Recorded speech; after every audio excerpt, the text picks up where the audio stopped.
is my furnace. It's industrial refractory. The crack, well, that happened a few years ago now, when I originally moved into this container. In the process of moving it, it got dropped, which pissed me off a little bit, but there you go, things happen. Basically it's an oil drum, cut down, and the refractory was cast, then pulled back out. It's actually hollow behind this.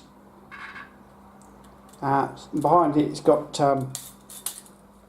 some high-grade insulation.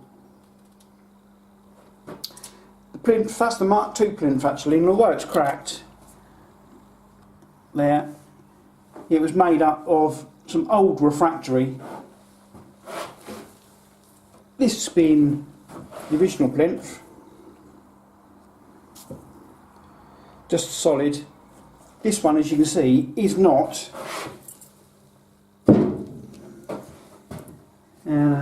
I'll pick it up. I'll finish it off, that'll bust it all.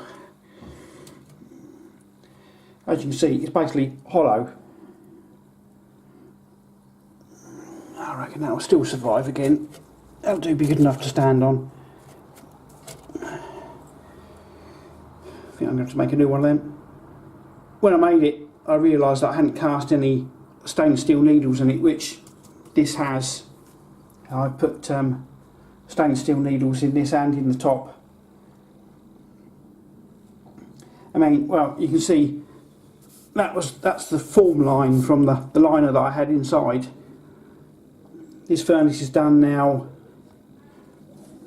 2.5 years, coming on 3 years I think, and there's just no signs of any corrosion or wear to it at all.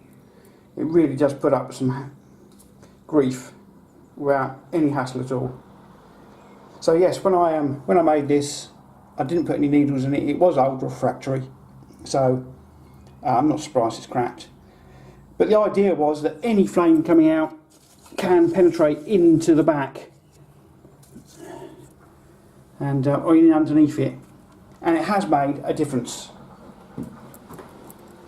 It's knocked 10 minutes off them out.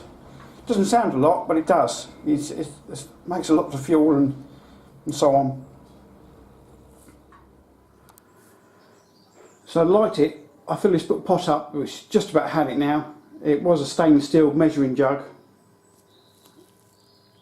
and I fill it up with a little bit of mixed oil, diesel, petrol kind of mix. So it was one of those. That's how it started out. It looks nothing like it now. It's just about on its last legs, that one, so I've got a few replacements waiting.